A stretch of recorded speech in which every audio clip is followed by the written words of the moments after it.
तो स्वागत है आप सभी को इस वीडियो में, जिसमें आज हम क्लास 12 हिंदी का सलेबस जानेंगे। यानी क्लास 12 यानी हमको क्लास 12 में हिंदी में क्या क्या पढ़ना होगा, जिससे हम क्लास 12 हिंदी में 100 नंबर लाने योग्य बन सके।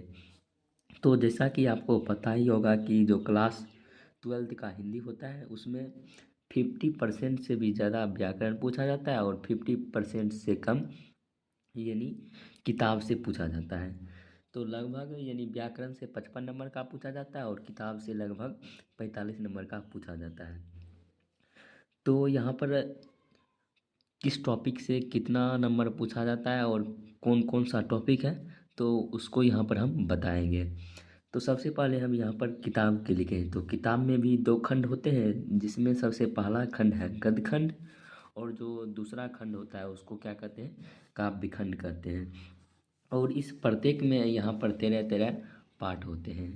तो जिसमें सबसे पहला पाठ है बातचीत, जो कि एक निबंध है और इनके लेखक बालकृष्ण भट्ट हैं। तो आपको ये भी याद रखना है कि बातचीत कौन सी विधा है, तो आप यहाँ पर लिखिएगा निबंध। और इनसे पूछा जाता है कि इनका लेखक कौन है, तो बालकृष्ण भट्ट।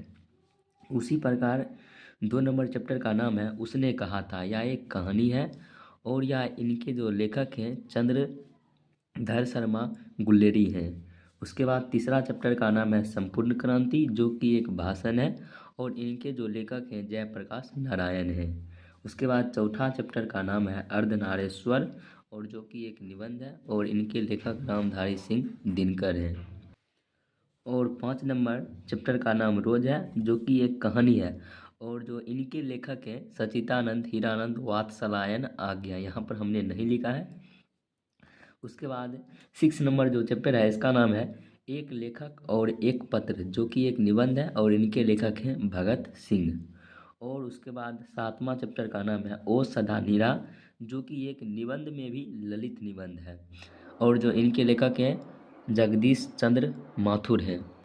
इसी प्रकार आप यहाँ पर देख सकते हैं। और उसके बाद काव्य खंड में भी 13 चैप्टर है। यहाँ पर आपको सिर्फ निबंध यानी सॉरी कविता में कोई विधान नहीं होता है, तो आपको सिर्फ कविता का लेखक का नाम आपको याद कर लेना है। अब बात करते हैं व्याकरण में क्या क्या पढ़ना होगा। और जो काव्य खंड और गद्य खंड के अलावा होता है ये प्रतिपूर्ति, इससे भी पूछा जाता है। तो इन तीनों को भी आप याद रखिएगा, जो कि है लस्सी का टुकड़ा, एक गई डी मोपासा, काल्क की मौत अंतोन चेवक, इनको भी आप लोग याद रखेगा। पेशगी हेनरी लोपेज। और उसके बाद हम लोग जानते हैं कि व्याकरण यानी व्याकरण में हमको क्या क्या पढ़ना है। तो सबसे पहले आपको क्या पढ़ना है, तो सबसे पहले आपको वर्ण विचार पढ़ना है। उसके बाद शब्द विचार और उसके बाद क्या पढ़ना है, संज्ञा सर्वनाम क्रिया विशेषण लिंग वचन कारण उपसर्ग प्रत्यय संधि समास। और उसके बाद क्या पढ़ना है, पर्यायवाची शब्द विलोम शब्द अनेक शब्दों के लिए एक शब्द मुहावरे रस अलंकार पत्र लेखन संक्षेपण लेखन निबंध लेखन। इतना टॉपिक आपको पढ़ना है, यानी 22 टॉपिक को आपको पढ़ना है। तो आप हिंदी में 100 नंबर लाने योग्य बन सकते हैं। तो उम्मीद करते हैं कि आप लोग को चल गया होगा कि क्लास 12 हिंदी में क्या पूछा है और कहाँ कहाँ से पूछता है। अगर आपको यह वीडियो अच्छा लगा होगा तो वीडियो को लाइक कर दीजिएगा। अगर चैनल पर पहली बार है तो चैनल को सब्सक्राइब कर दीजिएगा। मिलते हैं आपसे अगले वीडियो में। Thank you for watching this video.